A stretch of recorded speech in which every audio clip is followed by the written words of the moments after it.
What's good, you guys? Welcome back to another episode on Chef Chronicles. So, today I am making something basic for you guys here today. And as the season is changing and we're heading into that fall season and soon to be winter, we love to make things like sugar cookies and also, make some gingerbread houses, whether it's with the kids or hosting for an event.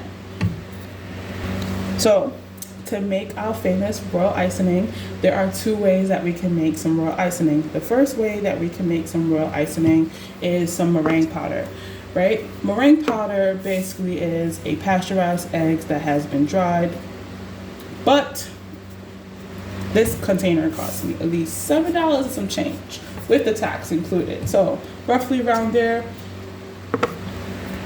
The second way you can definitely do some royal icing is with some liquid pasteurized egg whites that you can find in the carton in the grocery store.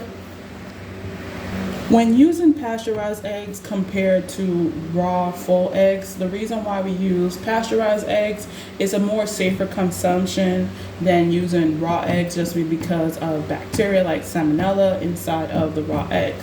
But also when you are using pasteurized eggs, you notice that you can't make things like meringue or an angel food cake with pasteurized eggs. You would definitely need to use your raw egg whites that comes from your eggs compared to that. So keep that in mind.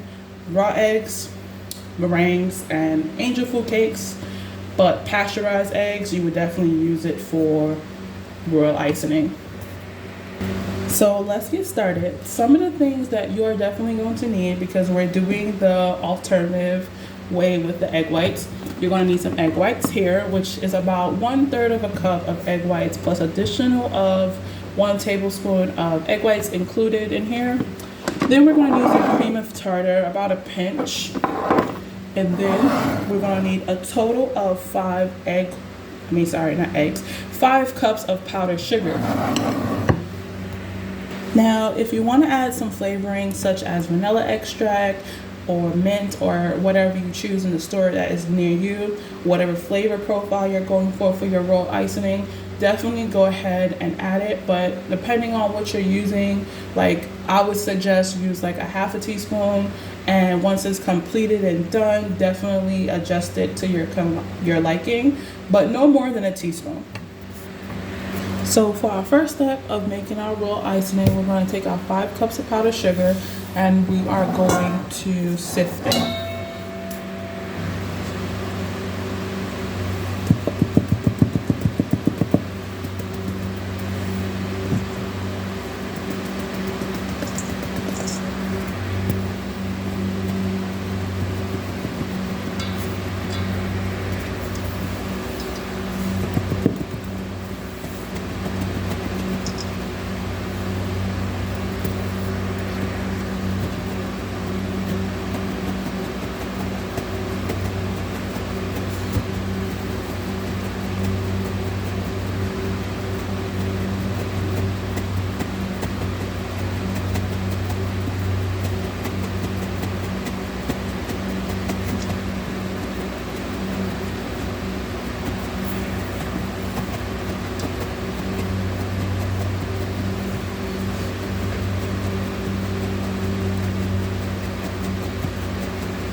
Now that we have all our powdered sugar sift, we're going to put that to a side. In another bowl, we're going to take our liquid egg whites and we're going to add it into a bowl. And we're going to whip this up until it becomes foamy.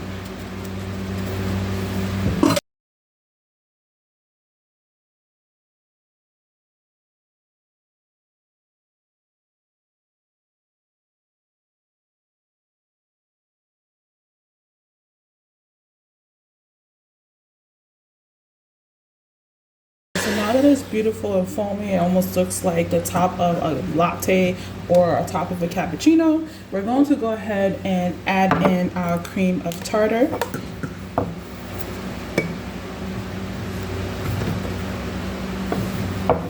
Then we're going to go ahead and mix that as well.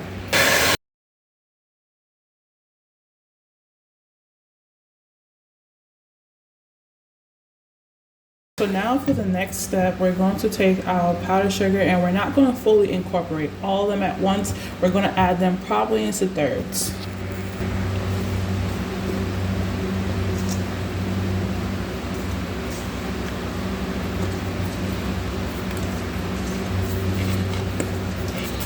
Now, depending on how thick or thin you want it, you definitely want to keep in mind the more thick you want it, you'll add more powdered sugar. But if you definitely want to keep it like a thin, like a flood icing, you definitely would keep adding more egg whites to it. Thick powdered sugar, thin.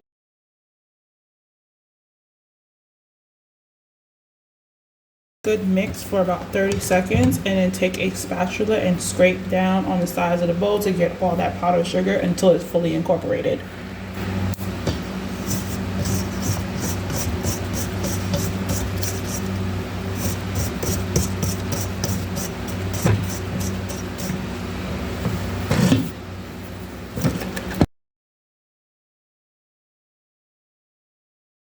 So this is what you would take it out and check the consistency of it, and this is what flood icing consists of, which is also used for petit fours to cover the little sandwich cakes.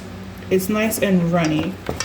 Now, like I said, if you definitely want it to be more of a thicker consistency, you definitely would keep adding powdered sugar, but if you're going to make it thick to use it for like frosting, like a beater board or any type of decoration on a cake, you definitely want to have it more thicker.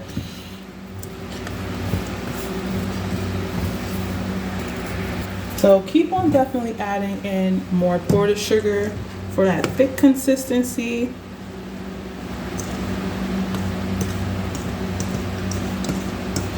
I do also recommend that when you are making like flood icing, you definitely check the consistency of it, but use the flood icing first, and then if you need to add more powdered sugar to get that thickness, definitely go ahead. But if you do the thickness first for a cake and then go back, you'll just have to whip it back up with a little bit of egg whites.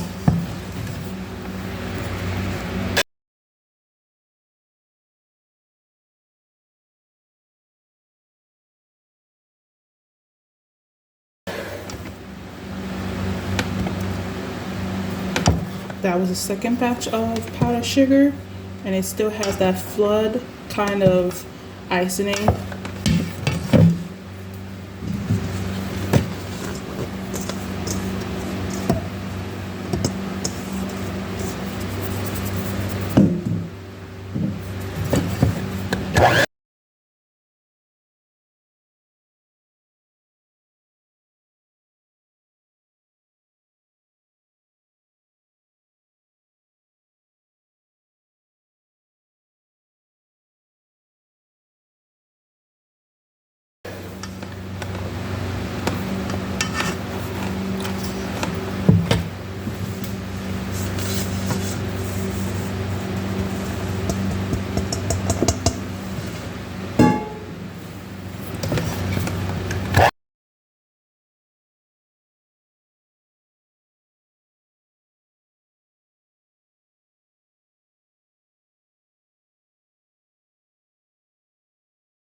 Now that we went from flood icing that can definitely use for cookies, we definitely have this nice thick consistency of some real icing.